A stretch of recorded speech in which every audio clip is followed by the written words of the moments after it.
Shalom Bapak dan Ibu, saudara-saudaraku yang diberkati oleh Tuhan. Selamat pagi. Hari ini kita bertemu kembali dalam renungan dan kita sama-sama tundukkan kepala untuk kita satukan hati memohon tuntunan Roh Kudus Tuhan. Bapak di surga, terima kasih untuk hari ini karena Tuhan sudah memberikan kepada kami hari yang baru. Kiranya Tuhan Engkau mencurahkan Roh Kudus agar kami boleh mengerti firman Tuhan yang akan memberikan kekuatan, kesanggupan bagi kami untuk menjalani hari-hari kami. Terima kasih Tuhan, di dalam nama Yesus kami sudah berdoa dan mengucap syukur. Amin. Bapak dan Ibu saudaraku yang diberkati oleh Tuhan, pagi hari ini saya ingin menceritakan sebuah pengalaman. Satu ketika seorang sahabat berkata kepada saya, dia merasakan sakit kepala yang dirasakan sudah beberapa hari ini.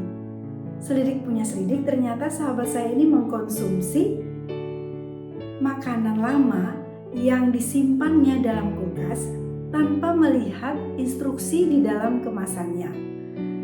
Nah, dia mengkonsumsi oat yang disimpan lama di dalam kulkasnya. Setelah dia berhenti memakan oats itu, sakit kepala yang dia rasakan berangsur-angsur hilang dan dia merasa sehat kembali. Saudara-saudara, makanan atau minuman dalam kemasan memberikan instruksi bagi konsumer yang akan mengonsumsi. Di dalam keterangan pada kemasannya ada tanggal kadaluarsa. Ada keterangan tentang baik digunakan sebelum tanggal tersebut. Kemudian juga ada keterangan tentang bagaimana cara menyajikannya. Nah, bagaimana dengan obat-obatan? Obat-obatan juga demikian. Juga memberikan instruksi tentang bagaimana cara kita mengkonsumsinya. Berapa kali dalam sehari obat itu boleh kita makan, kemudian kita memakannya atau meminumnya setelah atau sebelum makan, dan ada satu obat tertentu biasanya juga harus kita konsumsi, tidak boleh bersama dengan minuman susu contohnya. Nah, bukan hanya itu, ternyata kalau kita membeli pakaian jadi, kita juga mendapatkan instruksi bagaimana cara mencucinya, bagaimana cara mensetrikanya dan menjemurnya, serta lain-lain. Instruksi yang diberikan kepada kita tentu ada maksudnya. Nah, seluruh makanan, minuman, obat-obatan, pakaian itu memberikan instruksi bagi kita. Untuk apa diberikan instruksi tersebut? Itu adalah agar kita dapat memakai atau menggunakan produk-produk tersebut, baik itu produk makanan, minuman, obat-obatan, bahkan pakaian, agar kita mendapatkan fungsi yang terbaik. Nah, obat tidak menjadi racun akibat salah dosis misalnya, atau makanan tidak membuat kita pusing atau sakit perut akibat dikonsumsi setelah tanggal kadaluarsa. Bahkan pakaian juga tidak rusak karena salah mencuci. Saudara-saudara, jadi instruksi sangat penting untuk diperhatikan dan dilaksanakan agar kita mendapatkan manfaat atau faedah yang terbaik.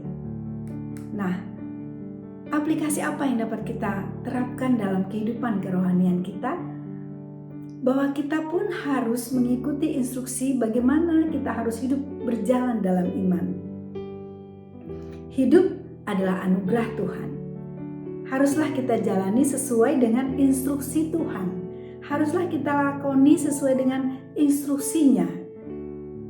Dalam kehidupan kita sebagai umat beriman, ada instruksi tentang bagaimana kita harus makan, ada instruksi bagaimana kita harus berpakaian, ada instruksi juga bagaimana kita harus menggunakan berkat-berkat Tuhan yang telah Tuhan percayakan dalam kehidupan kita.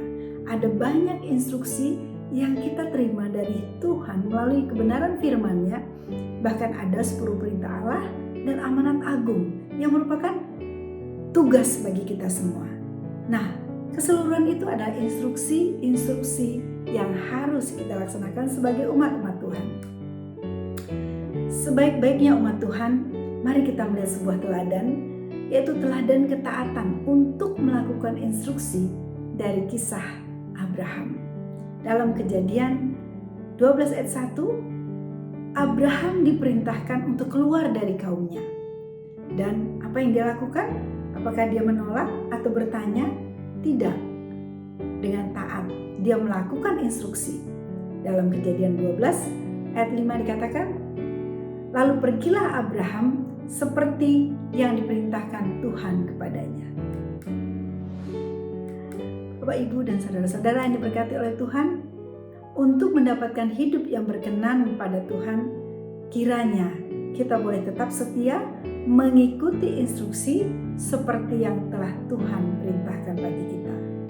Semoga hari ini kita bersemangat melakukan apa yang Tuhan kehendaki dalam hidup kita, melakukan setiap instruksi yang Tuhan sudah berikan bagi kita, agar berkat Tuhan boleh menjadi bagian kita semuanya. Selamat pagi, tetap semangat, Tuhan Yesus memberkati.